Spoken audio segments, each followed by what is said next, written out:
Hey guys, if you're just tuning in for this second part of the Coffee House, please click here to see the first part and you'll probably understand a little bit more what's going on. I'm going to be interviewing Veronica in this part of the series.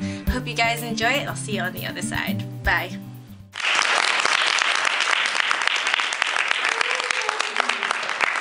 Alright, so I don't know if you noticed, but we have matching flutes. Matching flutes. Yeah, see, we were meant to be. Did everyone catch her name? Veronica? Veronica Tsai, yes. We met each other in Chinese ensemble at school. So obviously we weren't playing these flutes, we were playing the dizi. Yeah. So you did not grow up your earlier years here, right, in Canada. So where did you grow up? In Taiwan. I'm from Taiwan. Yes. And how long were you there? 14 years. Wow, wow, quite a long time. I also moved to here from California when I was 14. Yeah, so I ran into a lot of very funny culture clashes here. It took me 2 days to figure out what felts were. Oh, okay. You know, markers? Yeah. It took me 2 days to figure out what felts were. I know, I'm sad, okay? Because I was this little Californian girl and I'm like, you know, we always said markers down there, right? Yeah. Suddenly the science teacher, and I think markers. You never heard felting? See, okay, I'm not alone. I was supposed to be in science 10, I think, but I got demoted to science 9 when I was in grade 10. Because, yeah, I know. It's sad. I'm a sad person. You're sad. See, obviously it was not meant to be in the sciences. We had to do an art project for science. What? Our teacher told us to bring felt to the next class, and I was like, what? Because I was thinking it was a felt material. I was like, why the heck do we have to bring that? I had 2 days to figure out what felts were, and I didn't dare ask anyone because I was a very self-conscious 15-year-old. So I didn't ask anyone, and then suddenly it occurred to me while I was brushing my teeth that felts were markers, because my mom used to call them felt pens. Yeah, I know. Whoa. So do you have like any stories like that when you first moved up? Were there any weird kind of culture clashes? No, other than the accent.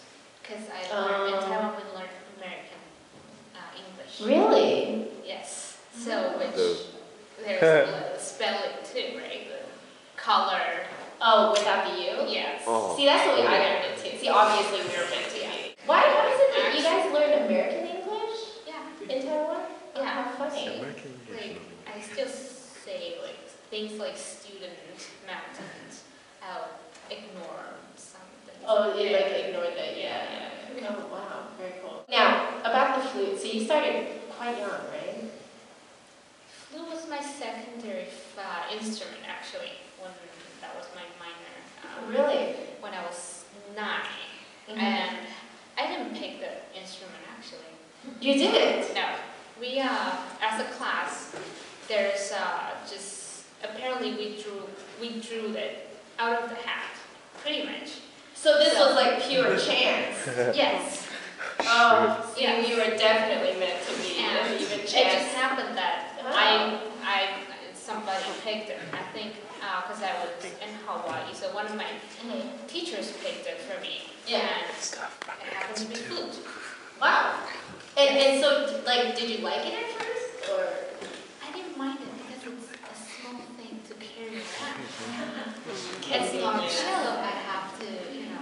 Yeah, I know, that's true. Move around. Yeah, that's one thing I was happy about. Okay. Yeah, Oh, that's good. Was there a point where you fell in love with the instrument? Because you obviously loved it. Yes. I can't remember. Actually, no, I can't. It just, I got stuck with it.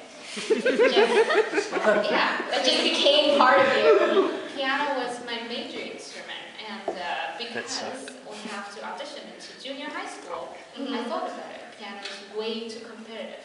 Right. So I switched it.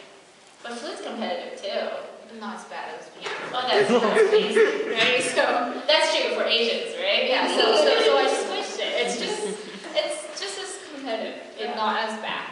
Yeah. Oh, good. So it became my instrument. Yeah, piano was actually my first instrument too. Yeah. But I sort of phased out of it. Yeah.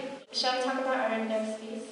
So our next piece is by Doppler. Both of us, it's for both of us, right? That we listened to this ever since we were little, right? Did you listen to this ever since you were little? No. In Taiwan, we do huge, big pieces, solo pieces. There's actually a lot of small pieces that I don't know. So you didn't do like duets and stuff?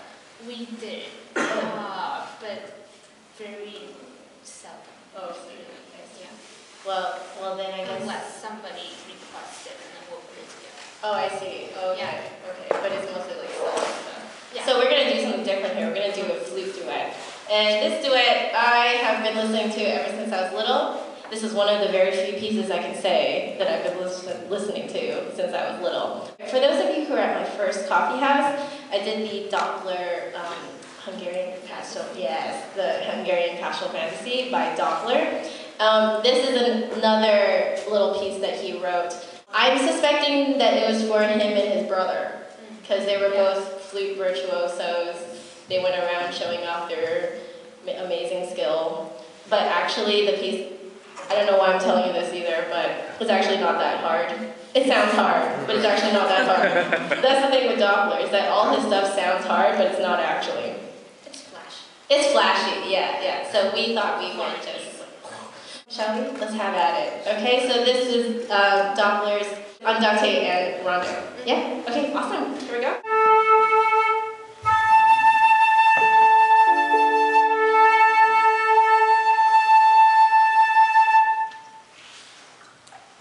That was tuning for those of you who don't know.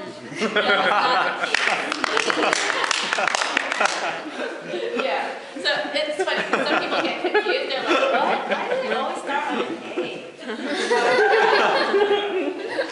Because we're boring like that. All our introductions are like that. All right, here we go. And that's it for this camera. The memory on this camera couldn't hold the andante of the Doppler, so too bad that ain't near. If you want to see the rondo, then click here. I'll see you there. Bye.